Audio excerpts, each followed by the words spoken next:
In this video we will learn how setting different parameters for seed density and quadrilateral weight in panels can result in different shell configurations.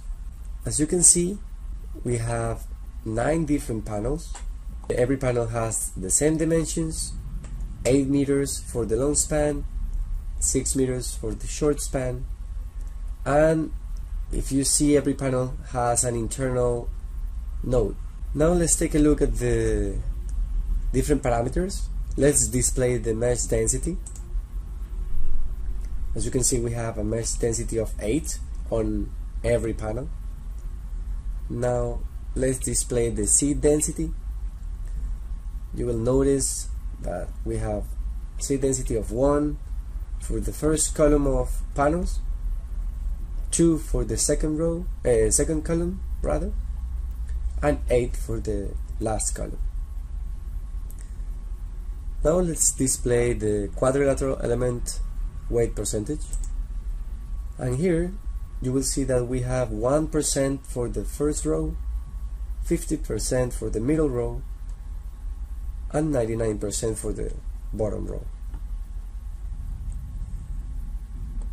Now I'm going to toggle this off, and I'm going to mesh all these panels by clicking this button here, and I click yes. Now let's take a closer look at these panels. If you all remember, and the first thing you notice is the number of shells that are gonna be generated in the short and long span. If you remember one of the previous recordings, I explained this feature, how the mesh algorithm works, and you will see that every panel has generated the same number of shells in the long span and the same number of shells in the short span. Now, if you remember, we had seed densities of 1, 2, and 8 for these panels.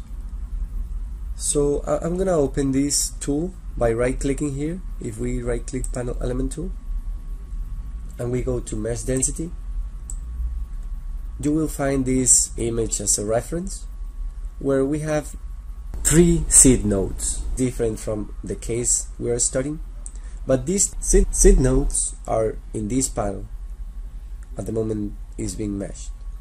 So what happens if I change 15 seed density to 1?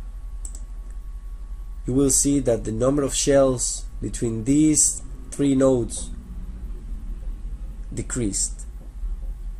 If you want to increase the number of shells that are coming across that node, you will just need to increase the seed density.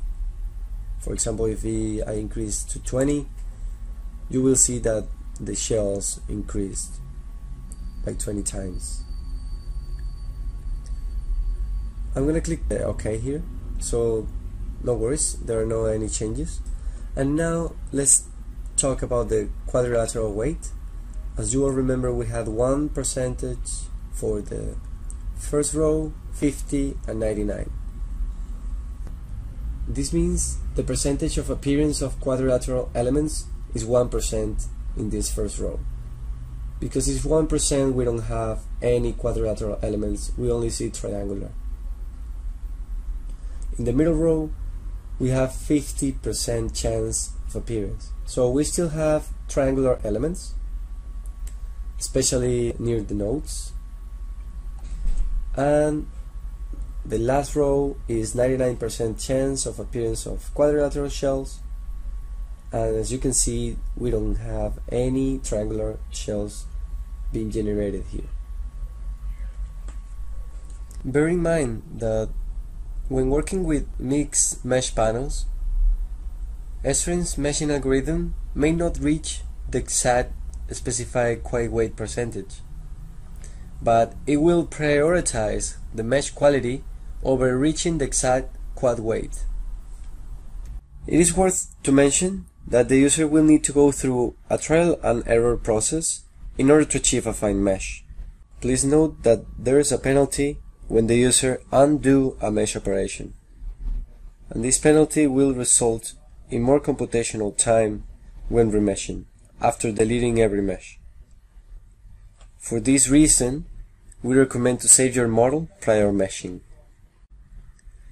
There are different ways to undo a mesh if the user is not satisfied with the outcome. One way will be to undo using the undo command, which is right here. If I left click on it, I will come back to my original panel configuration. I will click on redo to show you the second method.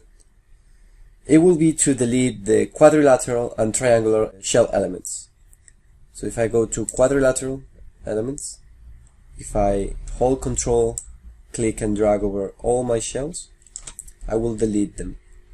And I'll do similar process for the triangular elements. Control, click and drag.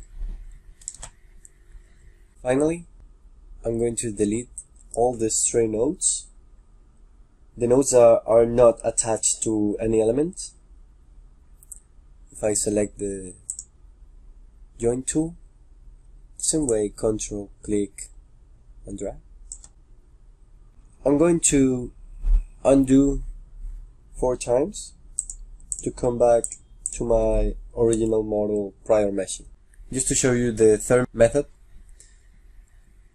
it will be just not accepting the mesh configuration. Once you click the mesh panel elements, you will have a preview, and if you don't get your desired outcome, you can click no.